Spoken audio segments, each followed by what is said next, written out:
Greetings, my friend. It is Dr. Jimmy again, and this is my next cocktail video, inspired by the haunted houses of Halloween Horror Nights 27, currently ongoing at Universal Studios, Florida.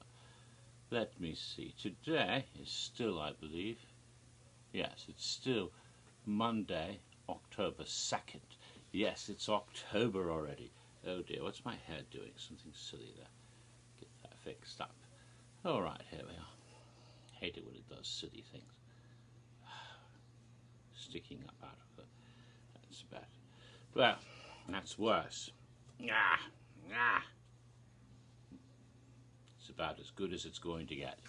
Alright, so this will be the cocktail for the haunted house known as Hive. Yes. I'm almost done with the house cocktails. Hive and Scarecrow, and that would be it for the houses.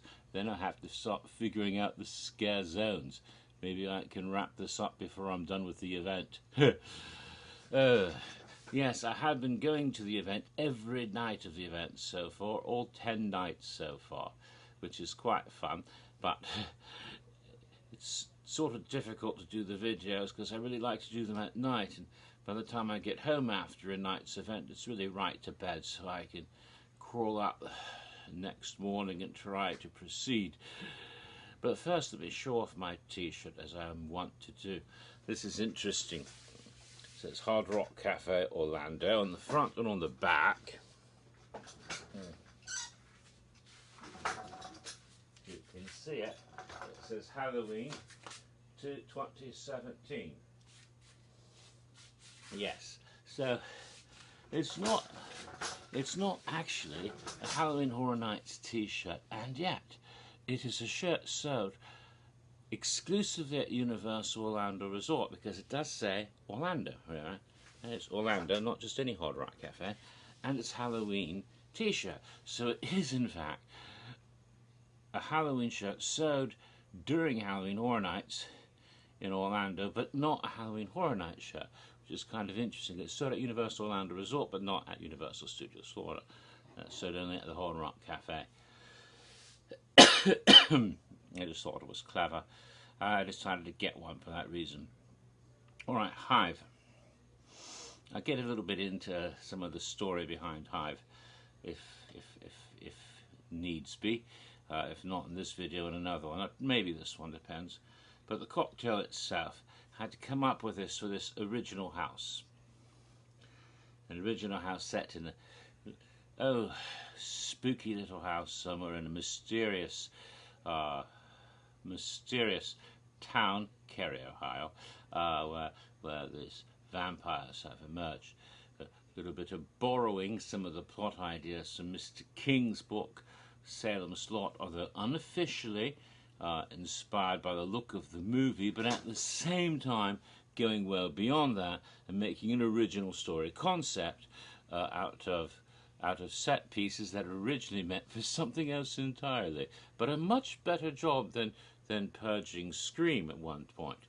They did a much better job of making something truly original out of this, mainly by busting up the sets that would have been more intact, rather than graffitiing them, and then of course doing the Hive stuff with this neat notion of vampires who are like insects, and it is sort of interesting.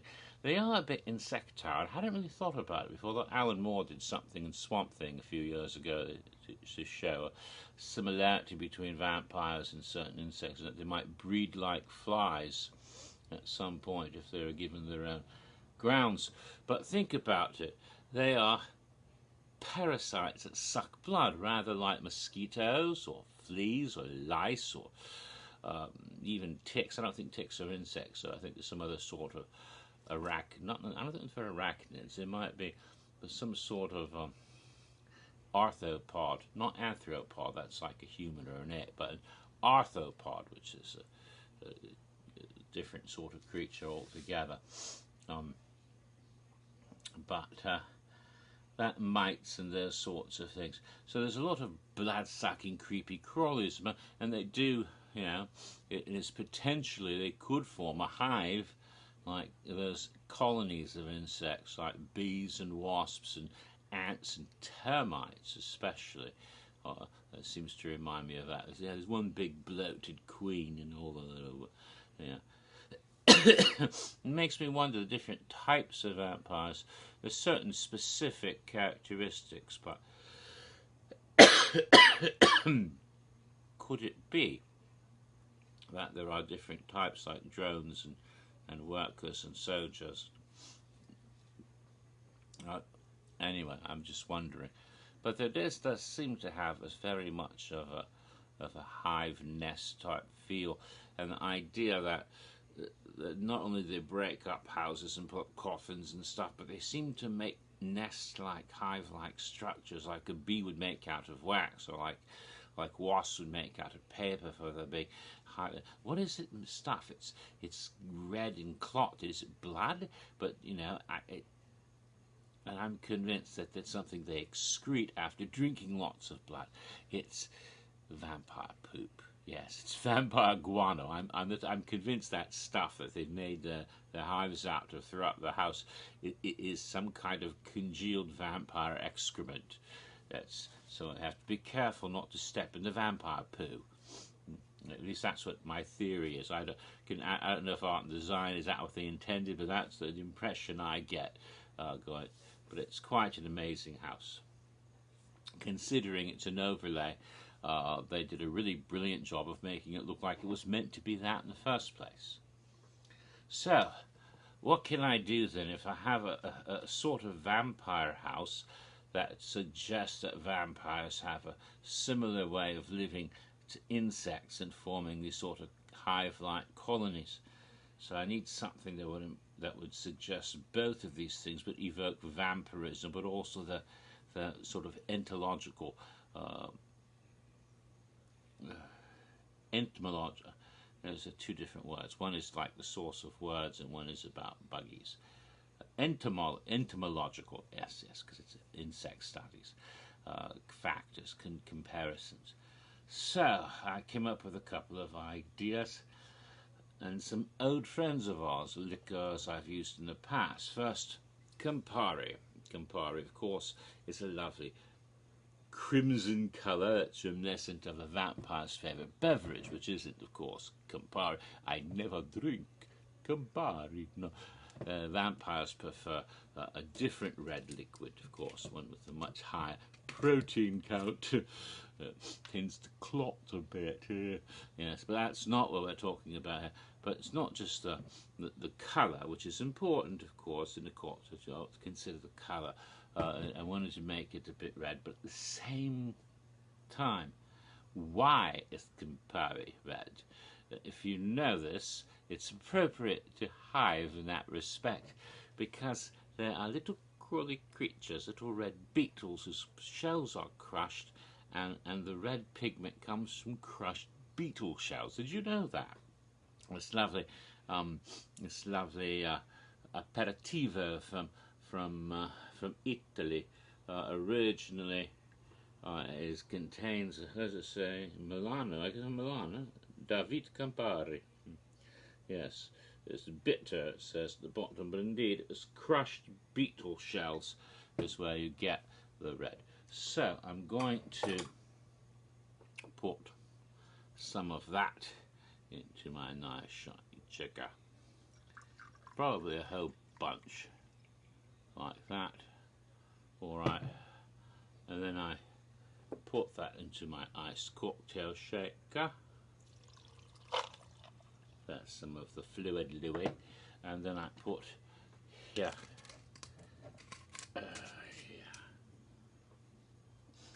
another liqueur which would complement it, and I often like to get a bittersweet thing going, especially with these haunted house cocktails, because there is always that sort of feeling to horror nights. But oh, I love it. So it's like, oh, delicious, but scary. I like that. And of course, this is one we've seen before too, one that I've used in previous cocktails in the past years, and I still have quite a bit left. And it's a lovely honey liqueur called Bärenjäger, not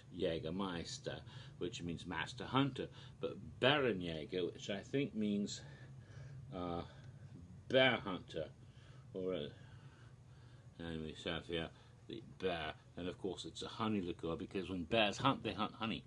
And yes, in fact, the Old English word for a bear was Beowulf. Does that sound familiar? Isn't that the name of a story? Yes, it is. But it means bear, which means literally bee wolf. So it puts some of this sweet, not too much because it's very sweet, not as much as in Campari.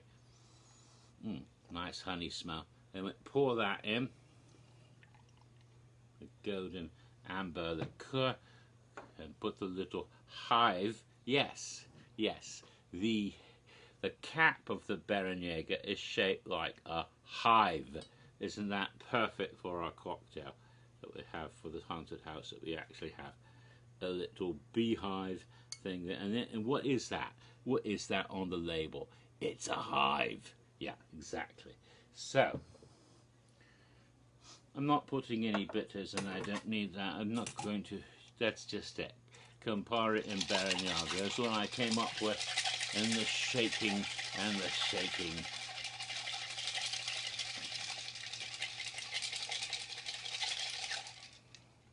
And then the pouring into the cocktail glass, which as usual the chill has come off, but I'm not going to worry about sticking it back in the fridge as I've done once or twice. And I pour it in, and as I had hoped, as I used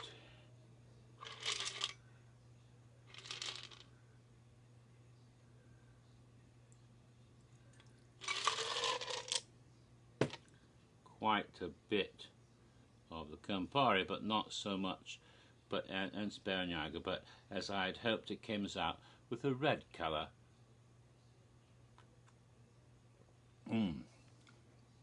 Oh my, that is nice. Couple of sips so I can put the rest of it in, because I could tell there was a bit more at the bottom of the shaker, but I was worried that I might overflow. But we're not done yet. One more thing. The garnish will be this little piece of candy, because as someone once said, candy is dandy but liquor is quicker. Who said that? Willy Wonka, wasn't it? Yes. Butterscotch, butter rum. I got something on the side here, Mr. Wonka.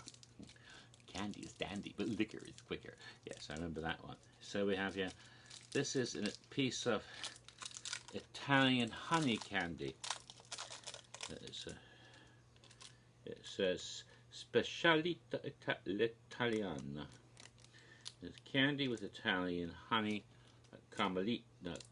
Carmela con miele italiano. That's basically it. Looks like this is a thing. It's from Italy, and it's got a little other wrapper. So here's a little piece of honey candy. It's hard on the outside and honey on the inside. So I'm going to put that like a little bug egg you might get in a hive, and drop that down into it. It might melt before I get down there. You never know. It's kind of a strange thing to put in a cocktail, but I thought, why not? So here's bug in your eye. Here. Now, for those of you who haven't actually, oh my, it really does work well, because the Campari hits you first, a sort of bitter flavour, and then wham, right in there is the honey. And it's like, damn. And they work against each other in a way that's like really good chocolate. It doesn't taste like chocolate, but that thing you get in really good dark chocolate, where it's got the bitter and the sweet at once, and it's got that marvelous, marvelous sensation. I like it. So without actually being real blood, this is a pretty good drink. I think even Kurt Barlow might like it. Kurt Barlow, wasn't he from Salem's Lot? I guess we should use the name they use in Hive, which was what was it? Oh, Nicodemus Felling, that was the name. And now I'm going to tell you a little story to entertain you while I enjoy the rest of my cocktail. It's quite good. I like this one, it's a good job. Once upon a time there was a strange era, a land of a time of enchantment and magic and mystery. A time when Time Lords first emerged, and hobbits were all the rage. No, it wasn't at the last Comic-Con. This marvellous time was called the 1960s, and if you can remember it, there's an old saying, you weren't really there. Well, I remember I was there. I can remember it because I'm freaking old, but I was really young then, and too young to do the things that would cause you to forget about it, you know, the overindulgences.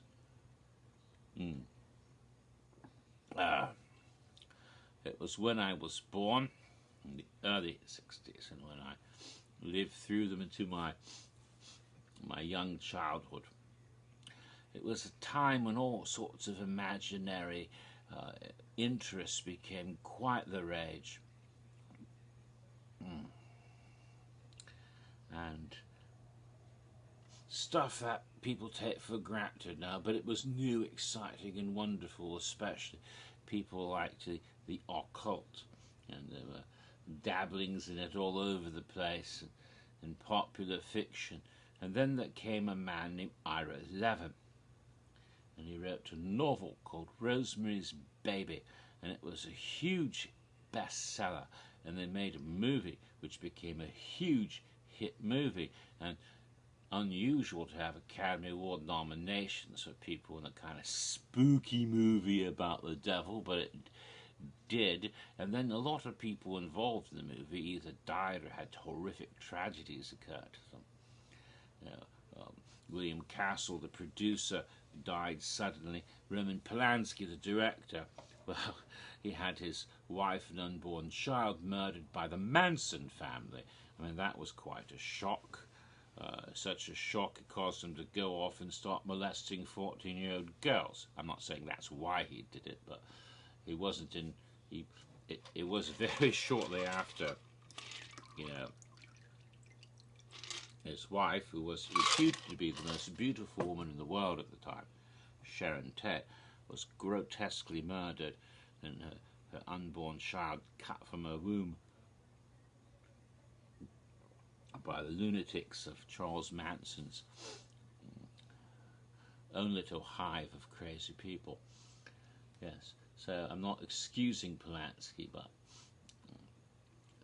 he went through several shades of hell, obviously, and people blamed it on the devil.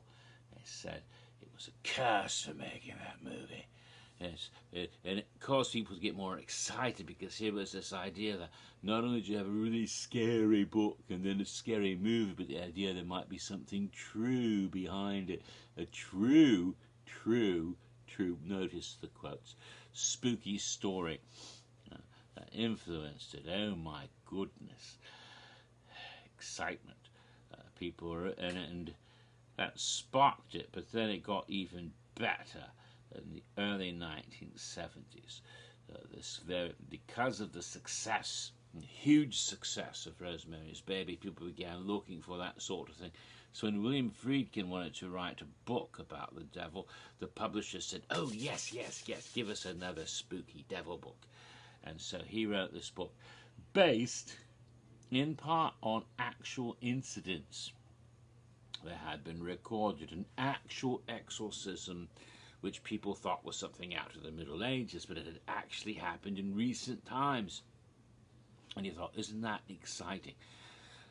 A small boy had actually supposedly been exorcised of demonic spirits by Roman Catholic priests. So he changed the little boy to a little girl and changed the story around a little bit, but it was based on an actual historical fact, and he wrote this novel, The Exorcist. Again, huge big seller. And when it became a movie, it was the most popular movie of all time for several years, until a certain shark came along in the mid-70s, and huge box office. And so and again, part of the appeal was the idea that this is based on a true story, and that became a hook people like to use. Based on a true story. You know, even Texas Chainsaw Massacre posed that. Also, the interest in the occult and demonology and spirits and paranormal researchers, exorcists, all of that was at a spike at this time period, late 60s, early 70s. And in the middle of it all was two interesting people, Ed and Lorraine Warren. And they kept popping up to do this sort of thing, and they claimed that Ed was like a renowned demonologist and the only one approved by the Vatican who wasn't an actual priest. He was the only lay demonologist who had been somehow approved or appointed by the Vatican to do that sort of work. I'm not sure I believe that at all. Furthermore, his wife Lorraine is a gifted psychic who can talk to the other side, medium, trance medium, psychic readings, all of this. And that's why I have some problems with Ed's story about Vatican approval when you consider the fact that the Vatican has never approved of occultism in the sense of trance mediums and seances and psychics and all of that. That's always been something that is tampering and dabbling and stuff that might stir up the forces of darkness, according to the church. It may not necessarily be satanic, but it would open that door and let those naughty influences come through. So they always look askance at that sort of thing. But there's an awful lot of what Ed and Lorraine said that didn't make a lot of sense. And as a wise man once told me, if something doesn't make a lot of sense, it's usually bullshit. So Ed and Lorraine had started this sort of thing, and somehow they always just seemed to show up if there was a really big story about spooky ghosts or something going on. And they showed up in Amityville after all the stuff that allegedly occurred in a certain house in Amityville, which the story had nothing to do with them at all. And all these other alleged incidents had already occurred and been recorded. They just showed up to say, oh yes, there's evil presences one afternoon, and then tried to insert themselves into the story. In fact, in one of those movies based on the Amityville horror, there was a couple of characters that strongly resembled Ed and Lorraine Warren, weren't called that in the movie, but who resembled them, who were there to the house to try to do some naughty, fraudulent thing to make it look like they were doing, and then of course bad things happened to them because they didn't expect real demons. So yeah,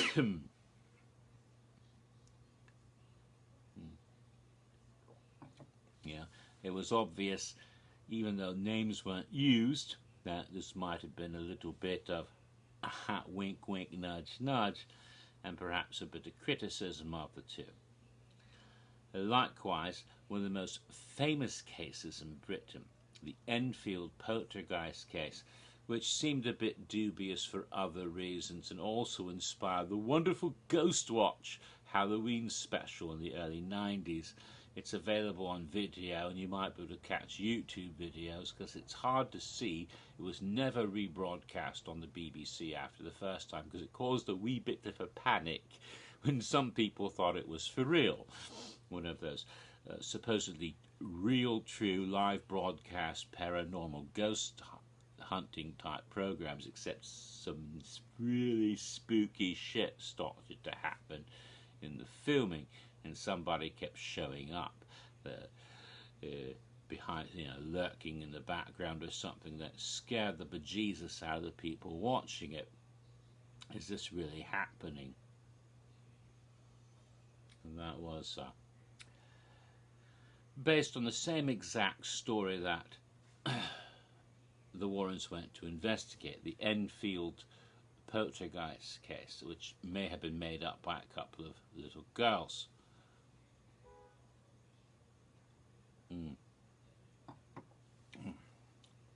But there have always been all sorts of spurious claims about that case.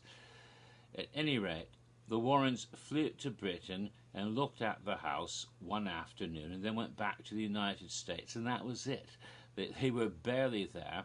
They hardly did any investigating at all, but put their name all over it, claiming this is a case that they solved, even though there were investigators in Britain before, during, and after the time the Warrens were there looking into the same case, and had a lot more to do with any resolution, if any. If the Warrens pretended that, oh, we're the heroes, we'll come, and did that, a bit arrogant. So they tried to insert themselves into stories they really had nothing to do with. At any rate, that particular incident, both the Amityville Horror, briefly, but the Enfield case, is primarily the plot of Conjuring 2. But it just so happened that in late 1970s, a writer named Gerald Brittle met the Warrens and wanted to write a book based on their exploits. And apparently,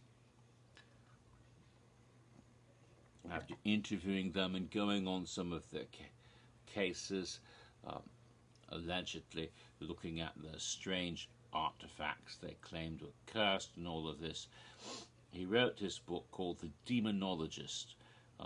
He started in the 70s and supposedly signed a contract with Ed and Lorraine Warren in the late 1970s, which gave him exclusive rights not only for any filmed version of his own book, but any filmed version of any of the 8,000 plus cases that the Warrens were supposed to have worked on. Now, did he pay the Warrens for this? I have no idea. I haven't investigated that further, but somehow he claims that he had all these film rights. And then he proceeded to do nothing with them, but published his story in 1980, The Demonologist, which also did indeed help to popularize the Warrens even more. But there was no actual film based on their cases, for as far as I know, for decades. I don't know if he saw any return on his investment in getting those film rights secure. At least he said he did. But many decades later, in the 21st century, New Line Cinema, in conjunction with James Wan and probably Twisted Pictures, at any rate, Lee Wannell, I believe, who worked on Insidious and before that the Saw movies to some degree, they came together to make a motion picture based on Ed and Lorraine Warren's exploits. It was called Conjuring, supposedly about a family's troubles in a house that was haunted by the spirit of an evil witch or something. The movie,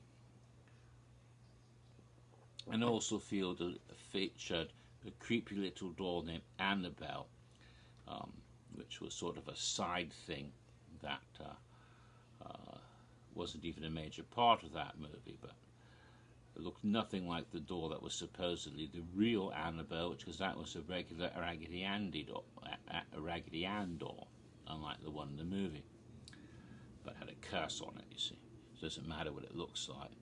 Well, after that, they made the sequel, Conjuring 2, based primarily on the Enfield case of the Warrens, and then the spin-off movie Annabelle, and then more recently Annabelle Creation, which was a prequel to the spin-off movie. So all of these films got made, and Mr. Brittle got pissed off. He feels that he should have been paid, and that these movies can't be made without him because he has the rights to all these cases. A New Line stated they had a contract with Lorraine Warren, who signed away rights to them.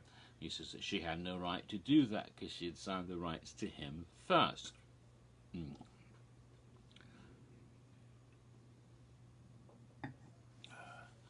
And so there was a lawsuit that's been going on all year long, trying to get the suit going, and New Line, which is part of Warner Brothers, trying to get the whole thing thrown out, based on the idea that you cannot claim copyright on a historical incident, that these were purported to be true case histories, therefore the historical incidents and historical figures, and it's not a fictional story that was made up, and you can't claim to own historical incidents as far as having the rights to them. Anybody can make a movie about something that actually happened.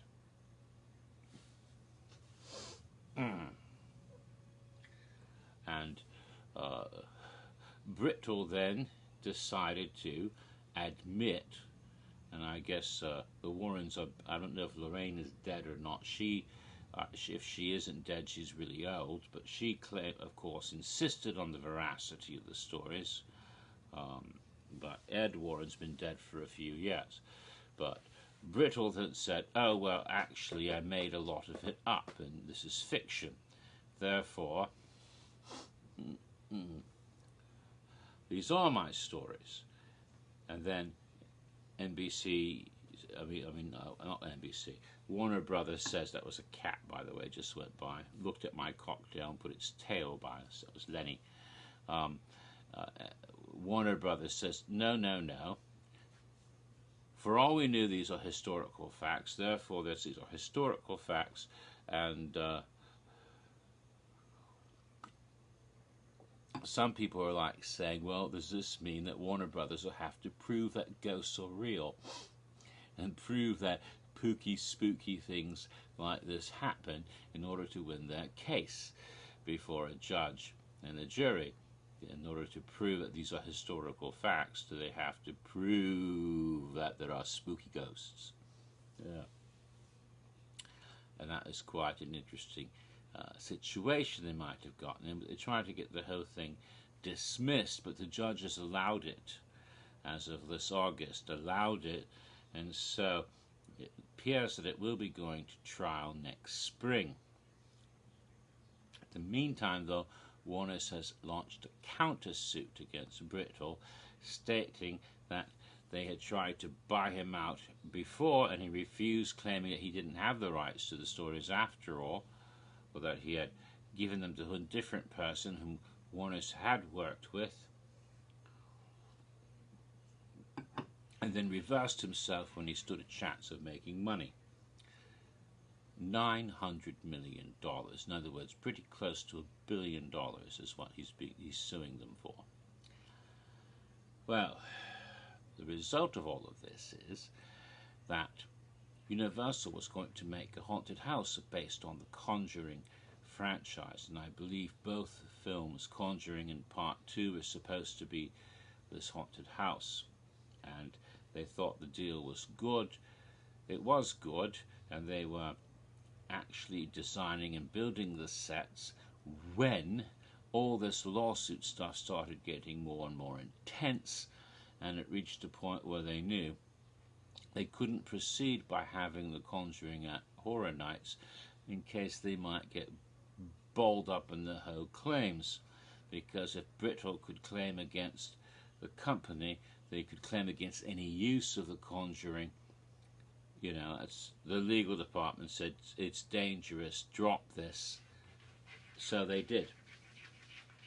And they had to replace what they were doing but rather than use an IP to replace it, and there were a couple IPs that were considered as potential replacements, one involving a television program about zombies, which we've seen several times before.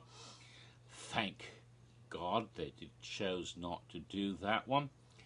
But another one involving a living doll, not Annabelle, but a different one who's got a cult-like movie, a cult-like following in a movie about a cult of him, Chucky, this year coming out. But they decided not to do that, but to do a completely original house, although, as I have indicated, I strongly suspect it is at least partially inspired by Salem's Lot in an unofficial capacity. And so they put it together, and thus Hive was born. That is what I believe to have happened as far as the haunted house, but I'm pretty confident on the accuracy of most of what I've told you, particularly because John Murdy has actually admitted it in Hollywood, that they had wanted to do The Conjuring and couldn't, and did something else instead. In that location, I don't think they'd started building yet, so they simply replaced The Conjuring with, I believe, the whole Titans of Terror thing. But in Orlando they came up with Hive. So now we know how we got our lovely vampires, and I can't say that I'm displeased, because for a last-minute replacement overlay, it's really amazing. It looks like it was supposed to be Hive from the get-go. There's just a couple little things that if you know what it was originally meant to be, then you can see a certain wardrobe in a child's bedroom. Oh yeah, I remember that big wardrobe that was used in the movie. And yeah, certain scenes in basements where you can look around the basement and you can figure out how, yeah, there's a floating figure which could be a reworked from a very famous floating figure in a movie and reworked into one that works entirely differently in this storyline. And later in the house, there's rooms that look like the living room of the Enfield house, and some key scenes there, and even possibly where the Crooked Man might have popped up from the second movie, or the Nun. Although these characters aren't in Hive, but you're looking at the sets, you can see where they might have been, and you can see certain sets that are obviously designed like the movie, but have been changed by really beating the shit out of them and making them look dilapidated and falling apart. But you can still see a little bit, you know, what it might have looked like in some scenes from the original films. But they did a remarkable job, especially getting all the vampires in there and all the weird constructions that they have made and the coffins and everything. They did a very good job of creating this overlay. It doesn't look like it was ever meant to be anything else, and if you had no knowledge of the story, you never would guess. Whereas it was kind of obvious more than a bit that The Purge was meant to be Scream, especially the Drew Barrymore mannequin hanging in the one scene. Just like it is really obvious what film was replaced by Purge scenes in the horrors of Blumhouse. You don't need a Ouija board to see what movie it was, because if you look at a certain clip from the movie and then look at the very first room you go into in the Purge scene, oh, you know, the body hanging the stairs, it's barely overlaid. It's so obvious right out of us. You don't need to be using any sort of planchette to see what that was originally meant to be. And who do we blame for that? Not Universal, not Blumhouse. You can blame Hasbro. They're the ones who hold a certain trademark for a certain game, if you like, or divertissement, involving a planchette and a talking board. They own a certain copyright. That was the title of a movie, and you can get all the rights to the movie, but you still can't get the rights to the very name, which is the property of Hasbro, when they bought Parker Brothers in the 90s and got the rights to that name. And all the devices associated with that particular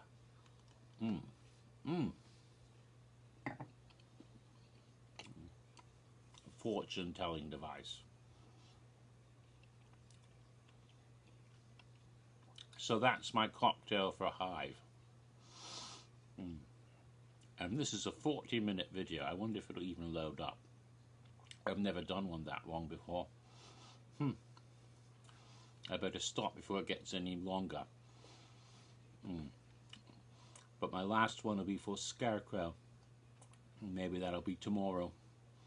At any rate, till later. Drink responsibly.